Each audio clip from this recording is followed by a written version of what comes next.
Okay, here is another maple crotch that's got three branches, one here, one here, one here, and the main trunk on the far side over there. I propped it to get it as level as possible here, but what I've done is propped it up so that it's kind of level, and then I'm going to drill this down so I can put either my woodworm screw or my 3-inch faceplate.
So here I've put a tenon on, and I've also drilled it at 2 1/8 on the inside so I can put my wooden nickel in. And I've also curved it a little bit just so I won't have much to do when I get done. I'll only have to knock the top corners off of the tenon. And this is my middle-sized tenon here. And the wood is leaving little bit fuzzies, so we'll see what I do about that. So far my intent here is to leave on this bark and the bark on the top. However, like right here, can't see it with the camera very well, it's separated, and otherwise it's pretty well attached. There's a little bit of separation right there. This is really green, so I'm going to take the inside of this out, but not, I'll leave it in, I don't know, it's 14 inches across, so 1.5 inches of thickness in the outside walls, and then I'll sit it around for a little while. I don't tend to be patient enough to wait for them to fully dry, but we'll see. Here I'm getting ready to hollow out the inside. I've got it spinning about 400 RPM. Any higher than that, it starts wobbling a little bit.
26.5%, because I'm just exposing new wood. On the outside, it's about the same. So 26%. If you look at this carefully, you can actually see the wetter wood right there. There's a darker area that actually feels wet or cool because it's wet and it's evaporating. This area is already evaporated surface-wise, so it's dark here, closer to the pith of that branch. This one is relatively dry. Well, dry relatively. Let me see if I'm right.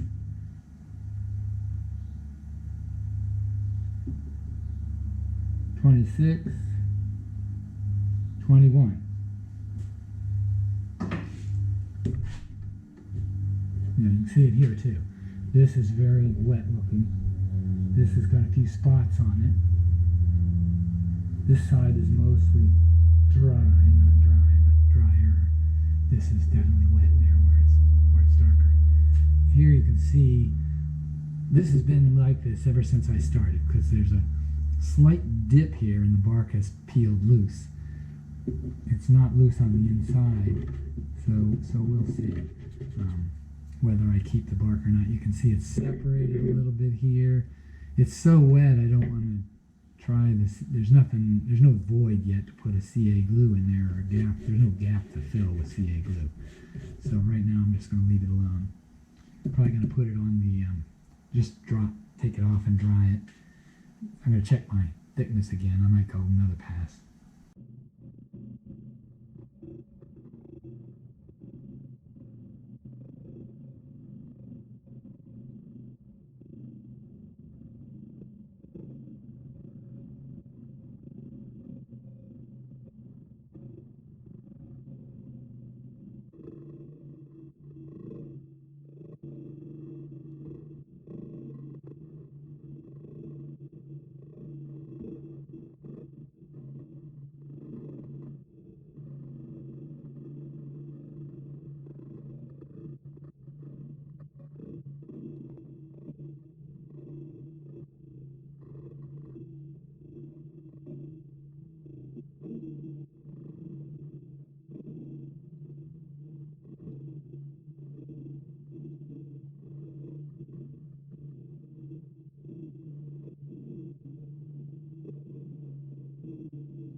Okay, this is my larger maple bowl that I made from a crotch. It had one trunk coming in and 3 branches coming out.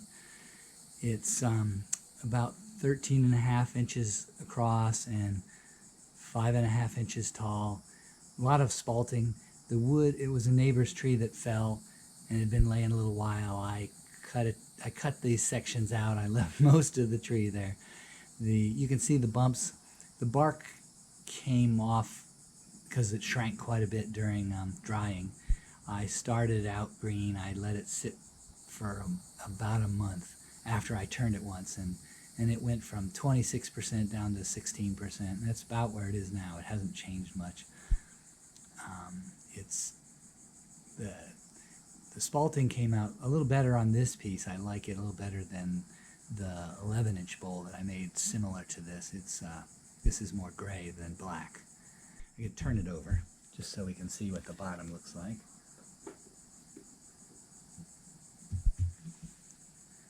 So there's the bottom with my wooden nickel in there, and there's one of the branches. There's another one there coming around.